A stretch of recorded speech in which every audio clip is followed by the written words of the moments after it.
Intigam çıkıvati Tüsüden şekilini Freedom elimi uzattım Didi çekilini Dost dolap çekilimi Yaşlık zayalak bilet Sayladı ikiligi Olul esliye önkü vibe'lar taze aydımlanlar Belki de kulaklarını önkü kayıflar aytalanlar Ayttıqanına beş kat Ecele karışmasın Paçağır çürük getirsin yönü ayakları çolaşmasın Vallahi dosiyenin el sallar Tükenden dolu bir yollar Yönü ecelem doğası kollar Garibin yırtık kaltası bile bu da kaçan dolupdur Bize bir kucağın pantısı adımız olupdur Sevgi deyip bir zat var bile her gün satın alayan Adıma küçü badıma deydiler kat var yan Gökgözen bokka sor deydiler men olsa bassam berdin saryad Zordu taptım o zaybaletme bile her var yan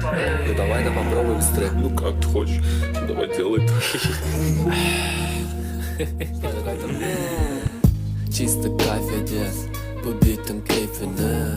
Biz zaman koyun bizi erkine. Bizim salvimiz kvartal ya da mikrorayonlar. Bize korku yok lardan yem.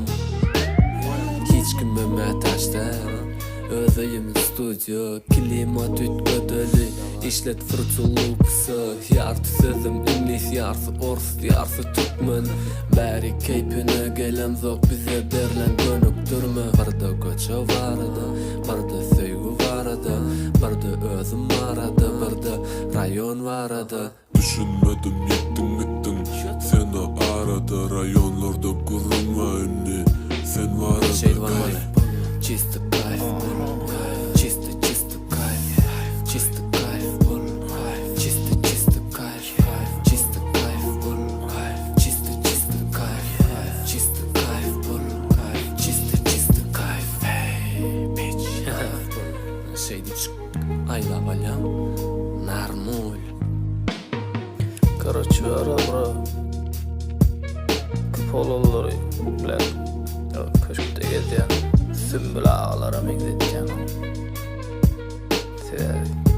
Bir şeyler mallarda aralarım Bular yalık çisti hip hop'un lezzetini alma okuyuyor yok Sık Jay, you can't repeat the past. Hey, albumu devam bro. Can't repeat the past. Eagles, Koçal Records, Maiden, Koçal. Of course you can.